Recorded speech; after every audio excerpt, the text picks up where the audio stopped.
नमस्कार। खरी खरी लेकर हाजिर हूं मैं सर्वमित्रा। महाराष्ट्र में देवेंद्र फडणवीस की सरकार के सामने एक नई चुनौती और एक नई मुसीबत खड़ी हो गई है। मामला है लड़की से छेड़छाड़ का, और लड़की भी किसी मामूली परिवार से नहीं बल्कि केंद्रीय मंत्री की बेटी की लड़की। जी हाँ, सही सुना आपने। मोदी के कैबिनेट की जो मंत्री हैं रक्षा खड़से, और बीजेपी के दिग्गज नेता रहे एकनाथ खड़से की बहू है रक्षा खड़से, उनकी बेटी के साथ यानी एकनाथ खड़से की पोती के साथ सरेआम छेड़छाड़ हुई। उनके साथ ये छेड़छाड़ तब हुई जब उनके साथ पुलिस भी मौजूद थी, यानी जो सुरक्षा कर्मी थे वो भी मौजूद थे। उसके बाद भी उस बच्ची और उनकी सहेलियों के साथ जलगांव में एक कार्यक्रम के दौरान सरेआम छेड़छाड़ हुई। लड़कों ने उनके वीडियो बनाए, जब पुलिस वाले ने उनको रोका तो उनके साथ मारपीट भी की गई, और नौबत ऐसी आ गई कि खुद रक्षा खड़से को पुलिस स्टेशन जाकर एफआईआर दर्ज करानी पड़ी। आप सोच सकते हैं कि क्या हालात हो चले इस समय महाराष्ट्र के। वैसे तो पूरे देश का हाल ऐसा ही है। लड़कियों की सुरक्षा को लेकर मोदी सरकार के जितने दावे हैं वो सब खोखले साबित हो चुके हैं। कई बार मोदी ये बात बोल चुके हैं कि मैं लड़कियों की सुरक्षा का पूरा जिम्मा लेता हूं, और उन्होंने अभी भी जो 8 मार्च को हम मनाएंगे अंतर्राष्ट्रीय महिला दिवस, उसमें मोदी ने इस बार भी जो अपना सोशल मीडिया हैंडल है वो उन्होंने ये कहा है कि वो इस बार महिलाएं संभालेंगी। पहले भी मोदी ये प्रयोग कर चुके हैं। लेकिन मोदी के जो सारे दावे हैं, उनका जो नारा है बेटी बचाओ बेटी पढ़ाओ, वो पूरी तरह ध्वस्त हो चुका है। और आम लोग, आम लड़कियां तो इसमें पिसती ही हैं। अभी ज्यादा वक्त नहीं हुआ जब आरजी कर मेडिकल कॉलेज का जो हादसा हुआ था, उसमें जिस तरह से पश्चिम बंगाल की सरकार को बीजेपी ने घेरने की कोशिश की थी। हालांकि इसमें सीधे सीधे किसी सरकार का, सत्ता का अगर ऐसा कोई मामला है तो सीधे सीधे उसको जिम्मेदार इसलिए नहीं ठहराया जा सकता क्योंकि पहली नजर में तो ये समाज का मसला होता है। लेकिन जब सरकारें ऐसा दावा करती हैं, और तो सरकारों से भी ये उम्मीद की जाती है और उनके उनके ऊपर ये जिम्मेदारी भी रहती है कि वो लड़कियों की सुरक्षा करें। लेकिन हम ये देख रहे हैं कि लगातार लड़कियों के मामले में जो सरकार है वो विफल होते जा रही है। उसकी सुरक्षा के मामले में लड़कियों को कहीं कोई सुरक्षा नहीं मिली है। और अब महाराष्ट्र का ये जो मामला आया है, इसमें तो सबसे बड़ी बात ये भी सामने आ रही है कि जो आरोपी पकड़ाए हैं वो महायुति सरकार के ही, जो एकनाथ शिंदे यानी जो पूर्व मुख्यमंत्री हैं, उनके ही पार्टी के लोगों को उनका संबंध बताया जा रहा है। यानी यहाँ पर ऐसा हो रहा है कि महायुति में ही एक दल के जो कार्यकर्ता है उन्होंने दूसरे दल के नेता की बेटी को छेड़ा। ये मामला इस तरीके से भी देखा जा सकता है। तो इस सारे मामले में मोदी सरकार भी फंस रही है और फडणवीस सरकार पर भी गहरे सवाल उठ रहे हैं, क्योंकि अभी ज्यादा वक्त नहीं बीता जब पुणे में एक इसी तरह का हादसा हुआ था। उस वक्त भी सरकार ने ये दावा किया कि नहीं, हम अच्छे से जांच कर रहे हैं और आरोपियों को पकड़ रहे हैं और हमने सब न्याय जरूर मिलेगा, इस तरह के दावे किए गए। आपको याद होगा कि महाराष्ट्र चुनाव के पहले, लोकसभा चुनाव के थोड़े पहले बदलापुर में इसी तरह की घटना हुई थी, ठाणे में। तब भी एकनाथ शिंदे पर सवाल उठे थे। तो महाराष्ट्र में लगातार इस तरह की घटनाएं बढ़ती जा रही हैं। और अब महागठबंधन के जो नेता हैं, चाहे वो आदित्य ठाकरे हैं, चाहे प्रियंका चतुर्वेदी हैं, चाहे रोहित पवार हैं, चाहे संजय राउत हैं, ये सारे लोग अब सवाल उठा रहे हैं और पूछ रहे हैं देवेंद्र फडणवीस से कि गृह मंत्रालय तो आपने अपने पास ही रखा है, फिर ऐसा किस तरह से हो सकता है कि आपकी ही पार्टी की एक नेता जो केंद्रीय मंत्री भी हैं, उनकी बेटी के साथ इस तरह से छेड़छाड़ हो गई है। तो महाराष्ट्र में इस समय जो मामला सामने आया है ये काफी गंभीर है। गनीमत है कि इसमें कोई हादसा इस तरह का नहीं हुआ, लेकिन जो रक्षा खड़से हैं, जो उन्होंने खुद जो बयान दिया है उसमें उनका डर साफ जाहिर हो रहा है। और वो ये बोल रही हैं, खुद ये बोल रही हैं कि सोचिए, जब मेरी बेटी के साथ ऐसा हो सकता है तो और कितनों के साथ इस तरह से होता होगा। जब मैं एक माँ होकर इस तरह से डर रही हूँ तो बाकी माँ बाप को भी कितना डर लगता होगा। हालांकि उन्होंने एक अच्छा संदेश ये दिया कि माँ बाप को बिना घबराए इस मामले में पुलिस में जाना चाहिए और रिपोर्ट दर्ज करनी चाहिए। और उन्होंने लड़कियों से भी ये कहा कि ऐसी बातें आपको घर पे आकर जरूर बताना चाहिए। तो ये एक अच्छा संदेश तो आया है रक्षा खड़से की तरफ से। लेकिन सवाल ये है कि क्या पुलिस भी इस मामले में उतना ही सहयोग करती है जितना उसने केंद्रीय मंत्री का किया। वो तो केंद्रीय मंत्री हैं, इसीलिए पुलिस ने शायद उनकी बात अच्छे से सुनी और आरोपियों की तुरंत धरपकड़ भी हो गई। लेकिन आम आदमी पुलिस स्टेशन जाने से कितना घबराता है कि क्या ये बात मोदी नहीं जानते या फडणवीस नहीं जानते हैं।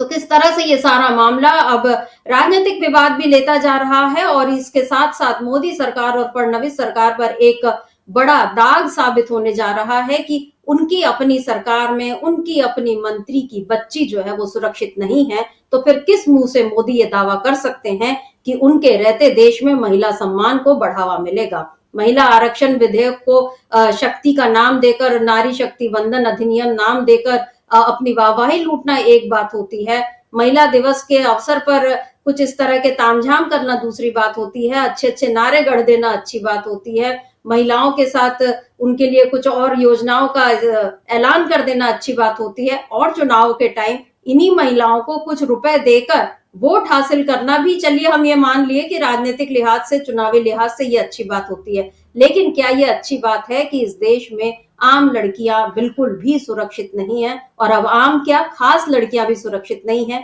ये भी महाराष्ट्र के इस मामले से सामने आ गया है। तो किस तरह इस पूरे मामले में सरकार फंस रही है, मोदी और फडणवीस पर कैसे सवाल उठ रहे हैं, आज इन्हीं पर हम खरी खरी चर्चा करेंगे। हमारे साथ जुड़े हुए हैं अमलेंदु उपाध्याय जी। अमलेंदु जी नमस्कार, स्वागत आपका इस कार्यक्रम में। अमलेंदु जी, बेहद शर्मनाक घटना घटी है जलगांव में, जिस तरीके से केंद्रीय मंत्री रक्षा खड़से की बेटी के साथ पुलिस वाले की मौजूदगी में उनकी बेटी और उसकी सहेलियों के साथ छेड़छाड़ हुई। लड़कों ने उनके वीडियो बनाए, ये बात भी पुलिस वाले ने दर्ज कराई है कि मैंने मना किया तो मेरी कॉलर पकड़ी और मुझे मारा पीटा, यानी लड़कों की हिम्मत इतनी बड़ी। अब ये लड़के अपराधी हैं या इन पर आरोप जो कब साबित होगा, कब इंसाफ मिलेगा, ये बात की बात है। पहला सवाल यही है कि एक समाज के तौर पर नरेंद्र मोदी ने इस देश को वो कौन सी दिशा में ले गए, क्योंकि 11 सालों में उन्होंने बहुत सारे दावे किए, बहुत बड़ी बड़ी बातें की, और जब उनसे उनका जब मन की बात वो करते हैं तो उसमें से प्रवचन झरते हैं, पता नहीं बड़ी बड़ी बातें वो करते रहते हैं। लेकिन जहां पर आम लड़कियां, खास मैं इसलिए कह रही हूँ क्योंकि ये केंद्रीय मंत्री की बेटी हैं, जिनके बारे में जब वो गई होंगी कहीं तो पूरा तामझाम होगा, बड़ी गाड़ी से उतरी होंगी, वहां पर पुलिस वाले उनके साथ है, सब कुछ दिख रहा है। उसके बाद लड़कों की इतनी हिम्मत है मंचलों की कि वो छेड़छाड़ी वो कर रहे हैं। तो एक तरफ तो वो कहीं लाव जिहाद का वो उस पर सरकार जो है मुद्दा बनाती है, कहीं किसी और उस पर मुद्दा, तमाम तरह की बातें सरकार करती है, हर मसले को हिंदू मुस्लिम रूप दे देती है। यहाँ पर क्या कहेंगे फडणवीस, क्योंकि दावा तो कर दिया कि नहीं और तुरंत आरोपियों को पकड़ा भी गया है, लेकिन क्या ये फडणवीस सरकार के लिए और खुद गृह मंत्री के तौर पर फडणवीस के लिए एक बड़ी विफलता सामने आ चुकी है? निश्चित तौर पर सुमित्रा जी, ये बड़ी विफलता खुद देवेंद्र फडणवीस की है, चूँकि गृह मंत्रालय भी उनके पास है, और गृह मंत्रालय उनके पास नहीं भी होता तब भी चूँकि राज्य के मुख्यमंत्री देवेंद्र फडणवीस हैं, तो ये एक तरीके से कहा जाए कि जो विफलता है वो देवेंद्र फडणवीस की खुद की विफलता है। यकीन कीजिए सुमित्रा जी कि आज अगर वहाँ सरकार उद्धव ठाकरे की होती और रक्षा मंत्री मतलब रक्षा खड़से की बेटी के साथ इसी तरीके का कुछ दुर्व्यवहार हुआ होता, तब भारतीय जनता पार्टी क्या कर रही होती? उद्धव ठाकरे का इस्तीफा मांग रही होती, जगह जगह प्रदर्शन कर रही होती। आखिर आज मोदी जी के मंत्री हैं, उनकी बेटी के साथ ये दुर्घटना होती है, घटना होती है, इसके बाद भारतीय जनता पार्टी के मुंह पर ताले क्यों लगे हुए हैं? ये भी तो सवाल उठता है कि भाई आपकी मंत्री है, केंद्रीय मंत्री है, मोदी जी के मंत्रिमंडल की मंत्री हैं वो, और उनकी बेटी के साथ इस पर होती है। और ये सबसे बड़ी बात ये है शर्मित्रा जी कि मंत्री जी को खुद जो है जाना पड़ता है थाने FIR लिखाने के लिए, और वो जाती हैं तब जाकर FIR लिखाती हैं, और उनकी जो बाइट है वो भी हम लोग सुनेंगे, वो साफ कहती हुई सुनी जाती हैं कि बिना राजनीतिक संरक्षण के इस तरीके की वारदात नहीं हो सकती। तो ये अगर बिना राजनीतिक संरक्षण के वारदात नहीं हो सकती तो आखिर राजनीतिक संरक्षण किसको प्राप्त है और किसका राजनीतिक संरक्षण प्राप्त है? खुद देवेंद्र फडणवीस का बयान है सुमित्रा जी कि एक राजनीतिक दल के लोग इसमें शामिल हैं और उनको संरक्षण प्राप्त है। तो यानी देवेंद्र फडणवीस भी मान रहे हैं कि राजनीतिक दल के लोग शामिल हैं, तो आखिर वो कौन सा राजनीतिक दल है और सरकार के पास जो है क्या मजबूरी है कि एक राजनीतिक दल के कार्यकर्ता मोदी जी की मंत्री की बेटी के साथ इस तरीके की घटना करते हैं और एक तरह से काजा पूरी सरकार जो हाथ पे हाथ रखे बैठी हो, भारतीय जनता पार्टी के मुंह पर ताले लगे हुए हैं। तो ये बड़े सवाल उठाए और विपक्ष इन्हीं को लेकर सवाल उठा रहा है कि आखिर क्या चीज़ है। मोदी जी जो बातें करते रहते हैं, फडणवीस जो बातें करते रहते हैं, उन बातों का क्या है मतलब। आप लगे हुए हैं इसमें कि कौन जो है किसकी सरकार गिराएगा, कौन किसको हल्के में मत लेना। तो क्या ये जो कहा गया था कि मुझको हल्के में मत लेना, तो ये बताने की कोशिश की गई है कि हल्के में मत लेना, इसी तरीके से बताने की कोशिश की गई है। विपक्ष ये भी सवाल शर्मिष्ठा जी उठा रहा है कि हल्के में ना लेने का तात्पर्य क्या था। और अगर मंत्री की बेटी के साथ, केंद्रीय मंत्री की बेटी के साथ इस तरह की घटना होती है तो हल्के में ना लेने का तात्पर्य क्या यही था, ये भी पूछा जा रहा है। हालांकि कल एकनाथ शिंदे का एक बयान जो है देवेंद्र फडणवीस की मौजूदगी में आया है कि ब्रेकिंग न्यूज़ बनने दो, हम एकजुट हैं, हम कहीं नहीं जा रहे हैं, ये उनका बयान आ गया। तो क्या सुमित्रा जी, सरकार बचाने की इतनी ज़्यादा जो है वो मजबूरी है देवेंद्र फडणवीस के सामने कि आप कानून व्यवस्था को ताक पर उठाकर आपके सहयोगी अगर रख रहे हैं। जाहिर सी बात है सुमित्रा जी, अगर सत्तारूढ़ दल जो है उसके सहयोगी दल जो सत्ता में जो शरीक हैं, उनके मंत्री हैं, अगर उस पार्टी के लोग इस तरीके के काम करेंगे तो कानून व्यवस्था कहाँ का दिखाई देगी। तो यही सवाल जो अब लगातार उठ रहे हैं और रक्षा खड़से ने भी कानून व्यवस्था को लेकर सुमित्रा जी सवाल उठाए हैं। जी बिल्कुल, रक्षा खड़से ने क्या सवाल उठाए हैं और किस तरह से उन्होंने अपना डर भी जाहिर किया है। देख लीजिए कि जो मोदी सबको, दुनिया को लाल आंखें दिखाने की बात करते हैं, उनकी मंत्री किस तरह अपनी बेटी की सुरक्षा को लेकर डरी हुई हैं, ये अब जाहिर हो गया है। और इसके बाद शर्म की बात यह है कि फडणवीस तो ठीक है बोल रहे हैं कि हम कार्रवाई करेंगे, लेकिन हमने मोदी के इस बारे में कोई प्रतिक्रिया नहीं देखी। उनकी अपनी कैबिनेट मंत्री की बेटी के साथ ऐसा हुआ है, कम से कम एक ट्वीट मोदी कर सकते थे कि मैं इसमें देख रहा हूं कि पूरे न्याय मिले, लेकिन मोदी ने अभी तक ऐसा कुछ नहीं कहा है। पर पहले हम सुन लेते हैं कि रक्षा खड़से क्या कह रही हैं और ये भी देखेंगे कि एकनाथ खड़से ने क्या कुछ कहा है, उसको भी मैं बताऊंगी, लेकिन पहले हम रक्षा खड़से की बात सुन लेते हैं। मैं एक मंत्री के तौर पे नहीं तो एक माँ के तौर पे आज मैं पुलिस स्टेशन में गई थी, क्योंकि परसों रात को जो मेरी बेटी के साथ और उसके सहेली के साथ जो घटना वहाँ पे घड़ी वो अतिशय निंदनीय है। क्योंकि जिस तरह का माहौल अभी दिन पे दिन मुक्ताई नगर सिटी में या तालुका में यहाँ पे देखने को मिल रहा है, और मुझे लगता है कि मेरे जैसी कई माएँ होगी कि उन्होंने भी ये सवाल पुलिस स्टेशन में जाके पूछना चाहिए कि जो बेटियों के ऊपर जो तकलीफें हो रही है तो उसके बारे में पुलिस स्टेशन में भी कंप्लेंट देना ज़रूरी है। परसों यहाँ पे हर साल की तरह संत मुक्ताई का मंदिर है और यहाँ पे बड़ी यात्रा होती है महाशिवरात्रि के निमित्त में। तो परसों मेरी बेटी और उसकी सहेलियों के साथ वहाँ पे उस मेले में गई और वहाँ पे कुछ लड़कों ने उनके साथ छेड़छाड़ी की, और उसके साथ ही जो मेरा घर वाला गार्ड है, जो पुलिस गार्ड था, वो भी उनके साथ था।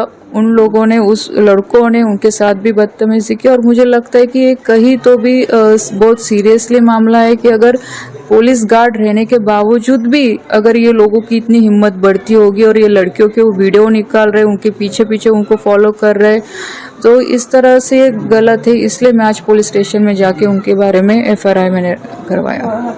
इसमें पुलिस गार्ड की कॉलर भी पकड़ी गई इस तरह से, या लड़कियों का वीडियो शूटिंग भी किया गया, ऐसा भी कुछ मामला सामने आया? तो वही कंप्लेंट थी कि इसमें लड़कियों का वीडियो उन्होंने किया। जब पुलिस गार्ड ने पूछा कि आपने क्या वीडियो निकाला, तो उन लड़कों ने, सभी 30-40 लड़के वहाँ पे जमा हो गए, वहाँ पे इकट्ठे हो गए और वो पुलिस के साथ बदतमीजी करने लगे। तब जाके ये मामला आगे आया। और मेरा सवाल सिर्फ एक ही है कि अगर इस तरह से इन लोगों की जो भी टोली है, अगर इनकी हिम्मत इस तरह से बढ़ रही तो कल किसी के भी घर में जाके कुछ भी कर सकते। इसलिए पुलिस प्रशासन ने भी इनके ऊपर सख्त कार्रवाई करने के आदेश मैंने आज दिए कि इनके ऊपर कार्रवाई होनी चाहिए और ऐसे प्रवृत्ति वाले लोगों के ऊपर ठोस कार्रवाई होके इनको जेल में भेजना चाहिए। इनमें से कुछ जो है गुनहगार है, ऐसा कुछ मामला सामने आया है? वो मुझे पुलिस स्टेशन में आज जाने के बाद पता चला कि जिन लड़कों के इसमें नाम आया उनके ऊपर ऑलरेडी पहले से भी कई प्रकार के, अलग अलग प्रकार के चार्जेस इनके ऊपर है।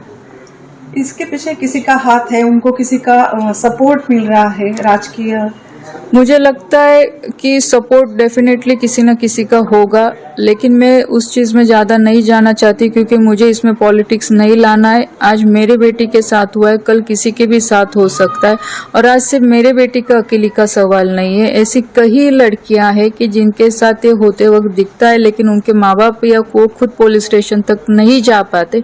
इसलिए आज मैं खुद होके गई कि एक अगर ऐसी घटनाएं घट रही है जो छोटी हमें दिखती है, छोटी हमें लगती है, लेकिन हमें इसे निगलेक्ट ना करे।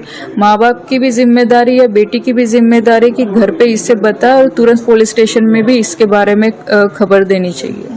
केंद्र में राज्य में आप ही की सत्ता है, इसके बावजूद राज्य अमरेंदु जी, यहाँ पर रक्षा खड़से ने सारी बातें बता दी और उन्होंने ये जो कहा कि उनको किसी का संरक्षण तो है, मतलब ये जो बात उन्होंने बोली, लेकिन साथ ही ये जोड़ दिया कि मैं इसमें पॉलिटिक्स नहीं करना चाहती। तो जाहिर है अभी उनका जो ध्यान है वो अपनी बेटी की सुरक्षा को लेकर है। लेकिन जो बात उन्होंने कही कि जो राजनीतिक संरक्षण, इसको एकनाथ खड़से उन्होंने खुलकर कह दिया है। उन्होंने कहा कि ऐसी घटनाएं पूरे राज्य में लगातार हो रही हैं। लड़कियां पुलिस स्टेशन जाने से डरती हैं। लड़कियों की सुरक्षा एक कठिन मसला है। एकनाथ खड़से ने यह भी कहा कि यहाँ बहुत सारे गुंडे फैले हुए हैं और उन्हें स्थानीय जनप्रतिनिधियों का संरक्षण प्राप्त है। अब सवाल यह है कि कुछ साल ही, मतलब 2 साल ही रही उद्धव ठाकरे की सरकार, उसके बाद तो सरकार एकनाथ शिंदे और अब देवेंद्र फडणवीस की यानी एनडीए की ही सरकार रही है। तो एनडीए की सरकार बनी हुई है, उसके बाद भी अगर स्थानीय जनप्रतिनिधियों का संरक्षण गुंडों को होने की बात कही जा रही है, इसका मतलब एकनाथ खड़से खुद सिरे से अपनी ही सरकार की कानून व्यवस्था को नकार रहे हैं। दूसरी बात यह है, सामना में भी जो शिवसेना उद्धव गुट का मुखपत्र है, उसमें उन्होंने बाकायदा ये लिखा है कि जो गिरफ्तार आरोपी है अनिकेत भोई, वो चंद्रकांत पाटिल जो विधेयक है उनका समर्थक और शिंदे गुट के जिला प्रमुख छोटू भाई का भतीजा है। दूसरा जो है पीयूष मोरे, वो शिंदे गुट के पूर्व नगर सेवक, और सचिन पालवे शिंदे गुट के मेडिकल सहायता कक्ष मुक्ताई नगर का शहर प्रमुख। किरण माली और सोहम कोहली भी शिंदे गुट के पदाधिकारियों के रिश्तेदार बताए जा रहे हैं। यानी यहाँ पर सीधे सीधे एकनाथ शिंदे पर उंगलियां उठती हुई दिखाई दे रही हैं कि उनके गुट के जो कार्यकर्ता हैं उनके रिश्तेदार, यानी कि यहाँ पर शिंदे के ऊपर ये आरोप है कि उनके नेता जो हैं इस तरह के अपराधियों को संरक्षण दे रहे हैं। क्या यहाँ पर शिंदे के ऊपर, यानी ये जो सारी बातें सामने आई हैं, शिंदे पहले से ही कमजोर चल रहे हैं। हाल ही में सामना में संजय राउत ने यह दावा कर दिया कि अमित शाह से मिलने वो एक होटल पहुंचे थे और सुबह 4 बजे मुलाकात हुई और उन्होंने कहा कि मुझे सीएम बनना है। तो अमित शाह ने कहा कि वो तो नहीं हो सकता, हमारे 125 विधायक है तो हम आपको कैसे सीएम बना दे, और अब आप अपनी पार्टी का विलय हमारी पार्टी में कर लो। तो यहाँ पर एकनाथ शिंदे किस तरीके से पूरा सरेंडर कर चुके हैं, महाराष्ट्र में बीजेपी के सामने और दिल्ली की सत्ता के सामने झुके हुए हैं, ये बात संजय राउत ने कही। और अब ये जो मामला सामने आया है, क्या इसमें एकनाथ शिंदे और बुरी तरह फंस गए हैं? देखिए, बिल्कुल समिता जी, इसमें सीधे सीधे आरोप एकनाथ शिंदे की पार्टी के ऊपर लग रहे हैं और उनके लोगों के ऊपर लग रहे हैं कि किस तरीके से ये जो है ये कहा जाए कि एक तरीके से कि जो किया, मतलब उनके लोगों ने तो कानून व्यवस्था को वही धता बता रहे हैं। और फिर यही सवाल उठ रहे हैं कि जिस तरीके से उन्होंने चेतावनी दी थी एक तरीके से कि हल्के में मत लेना, तो क्या ये हल्के में मत लेना का तात्पर्य यही था कि इस तरीके से कानून व्यवस्था एकनाथ शिंदे खराब करवा सकते हैं? एकनाथ शिंदे की वैसे भी जो प्रसिद्धि रही है वो दूसरे कामों के लिए ज़्यादा रही है उनकी, एकनाथ शिंदे की। तो लेकिन ये एक बड़ा मसला समिता जी दोनों दलों के बीच में और टकराव का बढ़ सकता है। हालांकि पैचअप करने की कोशिशें एकनाथ शिंदे ने करना शुरू कर दी हैं एक तरीके से देखा, जैसे मैंने जिक्र किया कि कल एक कार्यक्रम में उन्होंने कह दिया कि भाई ब्रेकिंग न्यूज़ बनने दो, हम कहीं नहीं जा रहे हैं, हम एकजुट हैं। तो ये संदेश देने की कोशिश की, लेकिन ये संदेश देने की कोशिश क्या इसलिए की गई कि एक तो उनके जो पुराने मंत्री हैं, जो उनके पुराने विभाग हैं, उनमें जांचें बैठ रही हैं, उनके पुराने टेंडर्स जो है वो निरस्त किए जा रहे हैं। तो यानी एक तरीके से घटनाएं जो हो रही हैं और जांच जिस तरीके से बैठ रही हैं, तो ये क्या उनको घेरने की जो कोशिश हो रही है उससे बचने का एक प्रयास है, या जो अब जो आरोप लग रहे हैं रक्षा मंत्री जो रक्षा खड़से हैं उनकी बेटी के साथ जो दुर्व्यवहार हुआ उसको लेकर उनके पार्टी के लोग उसमें शामिल हुए हैं, तो इसको लेकर जो आरोप लग रहे हैं, तो इससे क्या बचाव का वो रास्ता ढूंढ रहे हैं। लेकिन समिता जी एक बात निश्चित तौर पे कही जा सकती है कि अब महाराष्ट्र में एनडीए में सब कुछ ठीक ठाक नहीं है और स्थितियां इस कदर अगर पहुंच जाएं कि आप ये भी लिहाज ना करें, आपके पार्टी के वर्कर्स जो हैं, कि आप किसके साथ दुर्व्यवहार कर रहे हैं, आपके सहयोगी दल के मंत्री हैं और केंद्र की मंत्री हैं। मतलब अगर होता कि साहब चलो महाराष्ट्र की मंत्री की बेटी होती तब भी थोड़ा बहुत माफ़ किया जा सकता था कि आपस में चल रहा है, मतलब मोदी जी के मंत्रिमंडल की सदस्य है उसकी बेटी के साथ अगर इस तरीके का बर्ताव हो रहा है तो ये साफ तौर पर एक तरह से कहा जाए कि आपके पार्टी के कार्यकर्ता जो हैं वो अब गठबंधन तोड़ने पर उतारू हैं, ये भी समझा जा सकता है समिता जी। जी बिल्कुल, और यहाँ पर शिंदे गुट और बीजेपी के बीच एक तरह से तलवार खिंचती हुई नजर आ रही है। आरोप लगे हैं एकनाथ शिंदे के कार्यकर्ताओं पर, तो अभी तक लेकिन एकनाथ शिंदे ने इस बारे में कोई खेद प्रकट या कुछ ऐसा नहीं कहा कि जो भी आरोप लग रहे हैं उस पर उनकी कोई सफाई नहीं आई, कोई प्रतिक्रिया नहीं आई। तो जब ये चुप्पी जब आ जाती है तो फिर संदेह और बढ़ जाता है। लेकिन विपक्ष चुप नहीं है, इस बारे में रोहित पवार ने भी सवाल उठाए हैं और आदित्य ठाकरे ने भी अपनी टिप्पणी की है। आदित्य ठाकरे ने जो कुछ लिखा है वो हम आपको बताएंगे, लेकिन पहले सुन लेते हैं कि रोहित पवार ने क्या कुछ कहा है इस पूरे मसले पर। इस तरह से रक्षा खड़से की लड़की के साथ हुआ, क्या कहना चाहिए? देखो, देश के जो मंत्री है उनकी बेटी अगर महाराष्ट्र में सेफ नहीं है तो जो कॉमन मैन है उनकी बेटियां कैसे सेफ रहेंगी? और कल अगर आप स्टेटमेंट देखो तो उनका स्टेटमेंट भी, मतलब मंत्री का स्टेटमेंट भी वही था कि अगर मेरी बच्ची, मतलब मैं मंत्री हूँ और देश की मंत्री हूँ और मेरी बच्ची अगर सेफ नहीं है तो महाराष्ट्र में जो और लड़कियां हैं वो कैसे सेफ रहेगी? ये उनका खुद का स्टेटमेंट है। ये स्टेटमेंट बहुत डेंजरस है। और ये जो चीज महाराष्ट्र में हो रही है, जैसे रेप हो रहे हैं, मतलब अगर पूना की बात करें एक डिस्ट्रिक्ट में अगर आप देखो तो 126 दिन में 50 रेप वहां पे हुए हैं और बहुत सारे पॉस्को के केसेस वहां पे हुए हैं। मतलब ये डिस्ट्रिक्ट की बात है। महाराष्ट्र की अगर बात करें तो ये जो आंकड़ा है बहुत ज्यादा तरीके से बढ़ा है कुछ सालों से। सर, सैदी चीफ के ऊपर कोर्ट ने कहा है एफआईआर दर्ज की जाए माधवीपुरी बुच के ऊपर, ये मामला सामने आया, कल क्या कहना चाहते हैं? नहीं, अभी देखो सुप्रीम कोर्ट ने वहां पे अगर बताया हो तो वो तो करना पड़ेगा और सिर्फ एफआईआर करके रुकने की जरूरत नहीं। डिटेल में जाके क्या एग्जैक्टली हुआ था, कैसे हुआ था, क्योंकि वो जो पद है सेबी, एक तो अमरेंद्र जी, यहाँ पर जिस तरीके से रोहित पवार ने भी बोला कि ये बहुत खतरनाक बात है कि जब मंत्री को ये कहना पड़ रहा है कि मेरी बेटी सुरक्षित नहीं है, और फिर उन्होंने केवल एक पुणे डिस्ट्रिक्ट का ही हवाला दिया कि कितने रेप के केसेस वहां पर आ रहे हैं और उसके बाद भी सरकार कुछ नहीं कर पा रही है। यहाँ पर गृह मंत्री होने के नाते, क्योंकि हमको याद है कि जिस समय ये मंत्रालयों का बंटवारा हो रहा था उस समय एकनाथ शिंदे कितना चाहते थे कि गृह मंत्रालय तो कम से कम उनको मिल जाए ताकि उनके हाथ में सारी चीजें रहे, लेकिन देवेंद्र फडणवीस ने उनको वो नहीं दिया, अपने पास रखा। अब ये फैसला सही साबित होता दिख रहा है या गलत साबित होता दिख रहा है? दोनों लिहाज से क्या कहेंगे? अब देखिए समिता जी, अब अगर एकनाथ शिंदे के लिहाज से देखा जाए कि वो जो चाहते थे तो उस लिहाज से ही फैसला गलत साबित हो, तो वो लगता है कि चूंकि मुख्यमंत्री के पास गृह विभाग है, एकनाथ शिंदे कह सकते हैं कि भाई आपका विभाग है, आप जानिए, आपका काम जाने, आपसे नहीं संभल रहा गृह मंत्रालय, मैं होता तो गृह मंत्रालय संभलता। तो ये एकनाथ शिंदे के लिहाज से कहा जा सकता है। लेकिन अगर देवेंद्र फडणवीस के नज़रिए से देखा जाए तो ये फैसला सही था, चूँकि अगर एकनाथ शिंदे की पार्टी के लोग ही इस तरीके की हरकतों में लिप्त पाए जा रहे हैं तो फिर अगर आप गृह मंत्री होते तब तो ये एकदम बिल्कुल बाहर हो जाते, चूँकि तब तो फिर आपका नेता जो है उसके उस विभाग का मंत्री है, तो फिर किस तरीके से कानून व्यवस्था संभलती।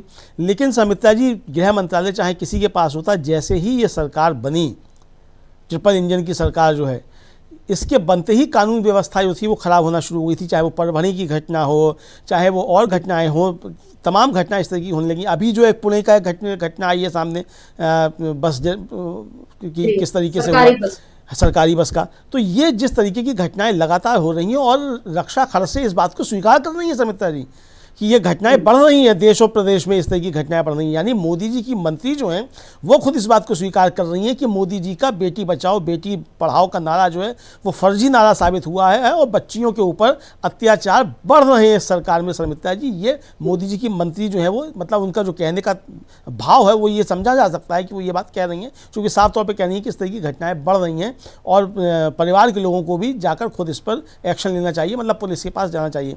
अब सवाल समिता जी ये है कि अगर पुलिस के पास जाना चाहिए, जैसा कि रक्षा खड़से के ससुर जो हैं एकनाथ खड़से, वो कह रहे हैं कि मैं किसी को मतलब माफ़ नहीं करूंगा, चाहे वो मेरी पार्टी का ही क्यों ना हो। और वो कह रहे हैं कि इसमें शिवसेना के लोग थे, यानी उनके एकनाथ शिंदे के पार्टी के लोग इसमें शामिल थे, ये उनका कहना है, तो वो मतलब माफ़ नहीं करेंगे। तो ठीक है, अब वो इस समय एनसीपी में के रहे हैं नेता, तो ठीक है, लेकिन अब अगर ये इस तरीके की घटनाएं होंगी समिता जी, तो एकनाथ शिंदे पर तो सवाल उठेंगे निश्चित तौर पे। लेकिन यहाँ महत्वपूर्ण प्रश्न है समिता जी, वो ये है कि देवेंद्र फडणवीस जब ये कह रहे हैं कि एक दल के इसमें लोग शामिल थे, तो उस दल का नाम साफ तौर पर क्यों नहीं लेते और उस दल के नेता को कटघरे में खड़ा क्यों नहीं करते? जब एकनाथ शिंदे कह रहे थे कि हम कहीं नहीं जा रहे हैं, तो उसी समय देवेंद्र फडणवीस को कहना चाहिए था, आप तो ठीक है कहीं नहीं जा रहे हैं, मगर आपके लोग जो है क्या कर रहे हैं, कानून व्यवस्था को चुनौती दे रहे हैं। तो इसलिए समिता जी समझा सकता है कि फैसला देवेंद्र फडणवीस का गृह मंत्रालय अपने पास रखना, अगर दोनों नज़रिए से देखा जाए, एकनाथ शिंदे के नज़रिए से तो एक तरीके से गलत था, और अपने एक देवेंद्र फडणवीस के नज़रिए से देखा जाए तो सही था, चूँकि अगर एकनाथ शिंदे के पास ये महकमा होता तो उनके लोग किस तरीके से उत्पात मचाते, ये कह सकते हैं अब देवेंद्र फडणवीस। यानी एक तरीके से समिता जी, एकनाथ शिंदे के लोगों ने ये एक नुकसान जो है वो एकनाथ शिंदे का कर दिया, अब चाहे वो जानबूझकर किया हो, चाहे बिना सोचे समझे किया हो। लेकिन एक बात तो समझी जा सकती है समिता जी, जो रक्षा खड़से भी कह रही हैं, कि यानी उनका मन कितना बढ़ा हुआ है कि जिस लड़की के साथ पुलिस का गार्ड है, इसका मतलब वो कोई सामान्य लड़की नहीं है, वीवीआईपी है, उसके साथ पुलिस का गार्ड है। और हिम्मत आप देखिए कि उस पुलिस के गार्ड के साथ भी बदतमीजी की जाती है, उसका कॉलर पकड़ा जाता है, उसको भी धमकाया जाता है। तो यानी गुंडों की कितनी ताकत बढ़ गई है महाराष्ट्र में ये ट्रिपल इंजन सरकार आने के बाद, ये साफ तौर पर इसकी पोल खोलता है। और चाहे प्रियंका चतुर्वेदी हो, चाहे संजय राउत हो, चाहे आदित्य ठाकरे हो, सब लोग जो है मतलब पूरा विपक्ष जो एक तरीके से वो इस पर सवाल उठाता हुआ नजर आता है, और सरकार इसमें घिरी हुई नजर आती है समिता जी। जी बिल्कुल। और चूंकि यहाँ मंत्री की बेटी की बात आई है अमलेंदु जी, तो मुझे याद आ रहा है जब स्मृति ईरानी केंद्रीय मंत्री थी और उनकी बेटी के ऊपर जब गोवा में सिल्ली सोल जो उनका जो बार रेस्टोरेंट और कैफे है, उसको लेकर जब जयराम रमेश और पवन खेड़ा ने एक प्रेस कॉन्फ्रेंस की और वाजिब सवाल उठाए, उन्होंने कहीं भी उस मतलब स्मृति ईरानी की बेटी पर कोई इस तरह की टिप्पणी नहीं की। लेकिन तब स्मृति ईरानी ने एक प्रेस कॉन्फ्रेंस करके और उन्होंने कांग्रेस के ऊपर इस तरह से इल्जाम लगाया था कि 2 अधेड़ उम्र के जो नेता हैं उन्होंने मेरी बेटी के बारे में ऐसी ऐसी बातें बोली। यानी जहां पर वाजिब सवाल उठाए जा रहे थे वहां पर तो आपने विक्टिम कार्ड खेल लिया और 2 अधेड़ उम्र के पुरुष इस तरह से बोलकर आपने बता दिया कि कांग्रेस में किस तरह के लोग हैं। लेकिन यहाँ पर स्मृति ईरानी अभी तक कुछ नहीं बोल रही हैं, ये भी एक बात है, क्योंकि हालांकि अब वो न सांसद हैं और बीजेपी में भी अब उनका कितना कद रह गया हम नहीं जानते, लेकिन वो भी मंत्री थी, उनकी बेटी पर बात उठी थी तो वो किस तरह से बोलने आ गई थी। अब उन्हीं की पार्टी की एक और मंत्री हैं और उनकी बेटी के साथ ऐसा हुआ है, बीजेपी इस पर चुप है, ये बड़ी आश्चर्य की बात है। हालांकि जो हमने कहा कि विपक्ष इस पर लगातार आवाज उठा रहा है, आदित्य ठाकरे ने जो कुछ कहा है, सामना में पूरा छपा है इस बारे में, तो एक बार हम सामना में जो हेडिंग छपी है, किस शीर्षक से समाचार गया वो भी मैं बता दूं। सामना में लिखा है, छीनी जा रही है महिलाओं की इज्जत, आबरू और शोहरत, महाराष्ट्र में मंत्री की बेटी भी सुरक्षित नहीं, केंद्रीय मंत्री रक्षा खड़से की बेटी के साथ बदतमीजी, 5 बदमाश लड़कों के खिलाफ मामला दर्ज। ये इस हेडिंग के साथ आज सामना में यहाँ पर महाराष्ट्र में ये खबर छपी है और इसमें आदित्य ठाकरे के हवाले से लिखा गया है कि महिला सुरक्षा, गुंडागर्दी जैसे अपराध राज्य में चरम पर हैं। प्रदेश के मुख्यमंत्री देवेंद्र फडणवीस के पास ही लगातार गृह मंत्रालय का प्रभार है, फिर भी राज्य में लोग सुरक्षित नहीं हैं। राज्य में केंद्रीय मंत्री की बेटी भी सुरक्षित नहीं है, ये आदित्य ठाकरे ने कहा। और उन्होंने ये भी बोला कि फडणवीस सरकार ने शक्ति कानून को केंद्र की मंजूरी के लिए भेजा था, लेकिन राष्ट्रपति ने इसे वापस कर दिया। ये सरकार की असफलता ही तो है, क्योंकि उद्धव ठाकरे के समय में एक शक्ति कानून जो बना था, जिसमें जो रेप के मामले या बाकी इस तरह की छेड़छाड़ पर सजा को थोड़ा और सख्त करने की बात उसमें थी, लेकिन आदित्य ठाकरे का कहना है कि ये सरकार की असफलता है।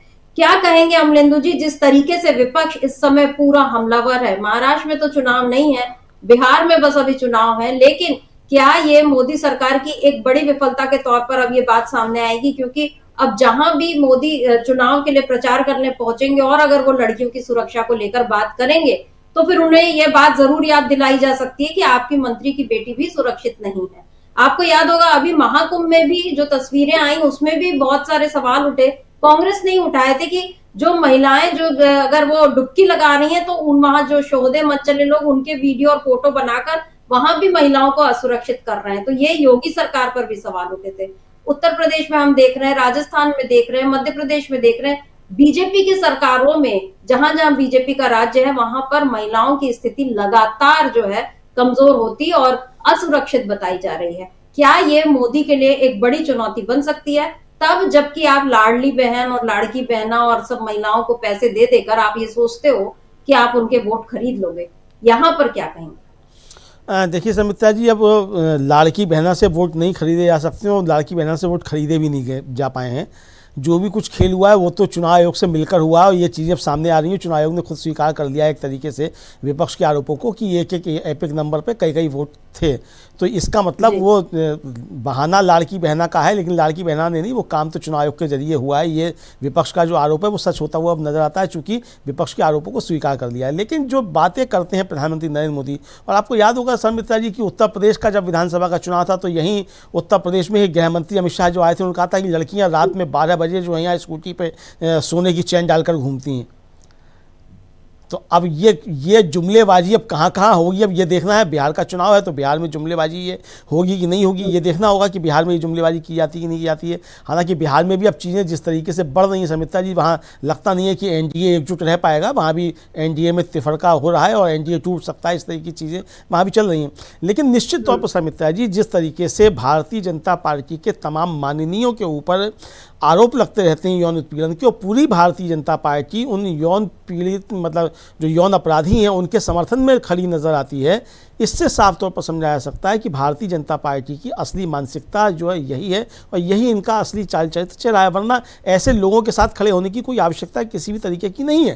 लेकिन भारतीय जनता पार्टी ऐसे लोगों के साथ मजबूती के साथ खड़ी हुई नज़र आती है। जाहिर सी बात है कि अगर प्रधानमंत्री की मंत्रिमंडल की एक मंत्री है, उनकी बेटी के साथ इस तरह की घटना होती है, वहाँ होती है जहाँ आपकी ट्रिपल इंजन की सरकार है, मुख्यमंत्री भी आपका है। फर्ज कीजिए समिता जी, अगर एकनाथ शिंदे की यहाँ सरकार होती तब बीजेपी एकनाथ शिंदे पे क्या सवाल उठाती, या जैसे मैंने कहा कि अगर उद्धव ठाकरे की सरकार होती तो भारतीय जनता पार्टी क्या कर रही होती सड़कों पर। तो ये सवाल भारतीय जनता पार्टी से उठता है कि आपकी जहाँ सरकार है, जहाँ ट्रिपल इंजन की सरकार है, वहाँ अगर इस तरीके की घटना हो रही है और आपका एक इंजन के कार्यकर्ता जो हैं वो इस तरीके की घटना कर रहे हैं, तो निश्चित तौर पर सवाल तो उठते हैं कानून व्यवस्था को लेकर और प्रधानमंत्री मोदी की जो दावे हैं उनको लेकर भी। और सबसे बड़ा सवाल बेटी बचाओ बेटी पढ़ाओ जो है उस पर सवाल उठते हैं कि क्या यही बेटी बचाओ है जो महाराष्ट्र में हो रहा है। ये सवाल तो निश्चित तौर पर उठते हैं समिता जी। और ये सवाल पहली बार नहीं उठे हैं, लगातार 11 सालों से ये सवाल उठते जा रहे हैं और मोदी की तरफ से कभी भी कोई एक सही जवाब इसका नहीं मिला। हमने देखा महिला पहलवानों के साथ भी जो हुआ उसमें बृजभूषण शरण सिंह के साथ भले वो आरोप सिद्ध हुए हो ना हुए हो, लेकिन कायदे से मोदी को ये करना चाहिए था कि आप उनको पहले अलग करते, लेकिन वो हमेशा उनके साथ खड़े नजर आए। कुलभूषण सेंगर का मामला है या चाहे उन्नाव या हाथरस की जो घटना है, अभी अमलेंदु जी हाथरस मामले में राहुल गांधी पर ही अब मानहानि का दावा ठोक दिया गया है, क्योंकि राहुल गांधी ने पीड़ित परिवार से जाकर मुलाकात की थी और ये कहा था कि आरोपी खुले घूम रहे हैं और जो पीड़ित परिवार है वो घर में कैद है। तो अब उस पर जो जिन लोगों को कोर्ट ने बरी कर दिया उन लोगों ने मानहानि का दावा राहुल गांधी पर कर दिया कि हमारे ऊपर तो अब कोई केस नहीं, फिर आपने हमको इस तरह से कैसे बोला। तो राहुल गांधी की बात पर एफआईआर करवाना या उन पर मानहानि का दावा ठोकना तो बहुत आसान है, लेकिन जहां पर असली काम करके दिखाना है कि आप वाकई बेटियों के लिए एक सुरक्षित माहौल बनाए, महिलाओं के लिए अच्छा माहौल बनाए, इसमें मोदी जो है सिरे से बिल्कुल नाकाम नजर आ रहे हैं। ये बात एक बार महाराष्ट्र प्रकरण से फिर जाहिर हो गई है। रक्षा खड़से की बेटी को कब इंसाफ मिलता है, जो आरोपी पकड़ाए हैं उन पर क्या कार्रवाई होती है, उनको सजा होती है नहीं होती है, और सबसे बढ़कर सवाल एकनाथ शिंदे को कब तक बीजेपी अपने साथ रखती है। बहुत सारे सवाल इस समय हैं जिनके जवाब आने वाले वक्त में मिलेंगे, लेकिन सबसे बड़ा सवाल यही है कि इस देश में बेटियों के लिए सुरक्षित माहौल आखिर कब बनेगा। और ये सवाल 8 मार्च पर अगर मोदी इसका जवाब दे सकें तो इससे बेहतर और कुछ नहीं होगा। तो अमलेंदु जी, आज की इस चर्चा को हम यहीं रोकते हैं। आपका बहुत बहुत शुक्रिया, और शुक्रिया आप तमाम दर्शकों का जो आप हमारे साथ जुड़े और आपने इस चर्चा को ध्यान से सुना। आगे भी आप बने रहिए डीवी लाइव के साथ और देखते रहिए हमारे सभी कार्यक्रम। नमस्कार।